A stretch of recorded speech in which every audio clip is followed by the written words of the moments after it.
You know, every entrepreneur dreams of it, that feeling of building something successful, of climbing that massive mountain. But here's the thing, the journey doesn't just stop at the peak. Today, we're going to look at the entire life cycle of a business, from that thrilling, tough climb of growth to the really crucial and honestly often overlooked art of coming back down. So let's get started. So let me ask you this. You pour your blood, sweat, and tears into creating something from absolutely nothing, right? You fight for every single customer, every dollar of profit. What in the world could possibly be harder than all of that? And there it is, the final chapter. And for so many founders, it is, without a doubt, the most challenging one. Leaving your business, or harvesting it, as we'll call it, is this incredibly complex mix of financial, strategic, and deeply personal decisions. It's the part of the story we often just forget to write. Okay, so before we can even talk about the descent, we have to understand the climb. The first part of this whole journey is all about growth. But as you're about to see, growth itself, well, it comes with some pretty serious challenges of its own. This is such a classic startup paradox. Success is just pouring in. The orders are flying high, but you are bleeding cash just trying to keep up. It's called the growth trap. And it doesn't just burn out your team, it can literally destroy your reputation and, crazy enough, sink a business that looks like it's thriving. It's just a reminder that growing too fast can be just as deadly as not growing at all. So here's the key takeaway. The goal isn't just growth, it's sustainable growth. And that means building something your competitors can't just easily copy, a unique value, a secret sauce that's going to last. That right there is the foundation of a truly successful climb. And this slide really visualizes that climb perfectly. You see stage 1, develop. That's all about forging that unique advantage. Then comes stage 2, deploy. And that's where you use that advantage to just drive sales and grab market share. This two-stage process, that's the heart and soul of building a valuable company.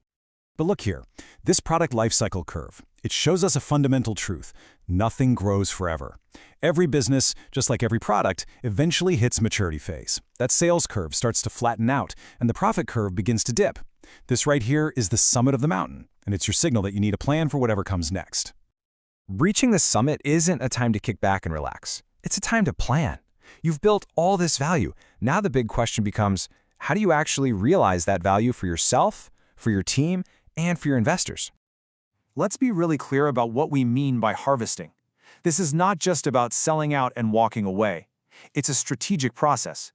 The goals here are to capture the cash value you've created, reduce your personal risk, which is all tied up in this one business, and, really importantly, open up new options for your future. So once you decide to harvest, you're not just on a single trail. There are actually several distinct paths down the mountain, and each one has its own terrain, its own challenges. Let's take a look at the 4 main options.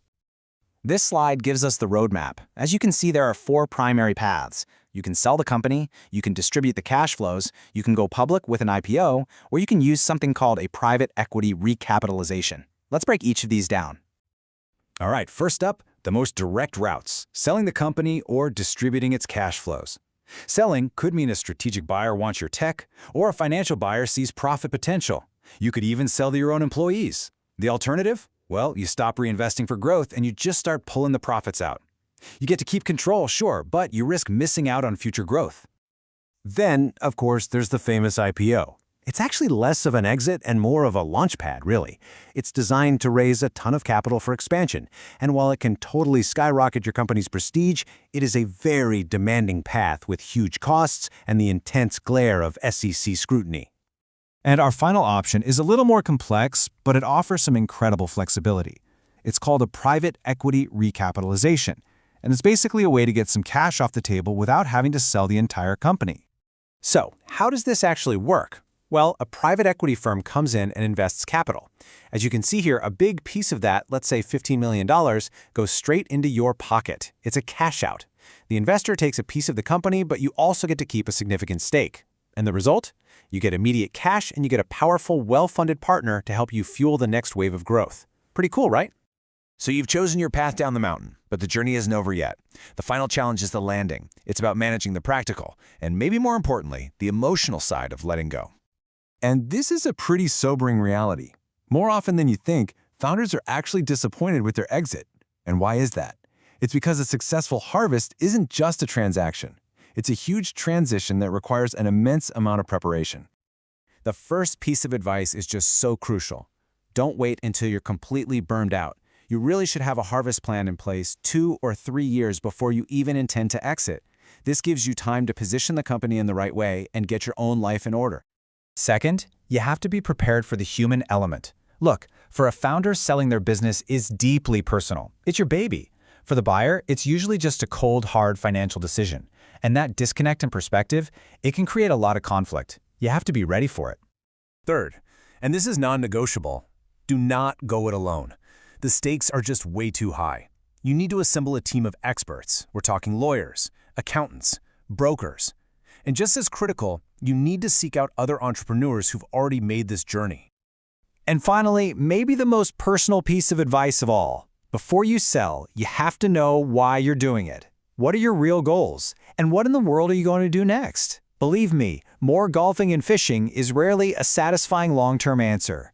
You need a new purpose. Which brings us to our final question. The end of one journey is simply the beginning of another. Building a company is an incredible, incredible achievement, but knowing what you really want from the harvest and what you'll do after, well, that's the key to making the entire journey a true success.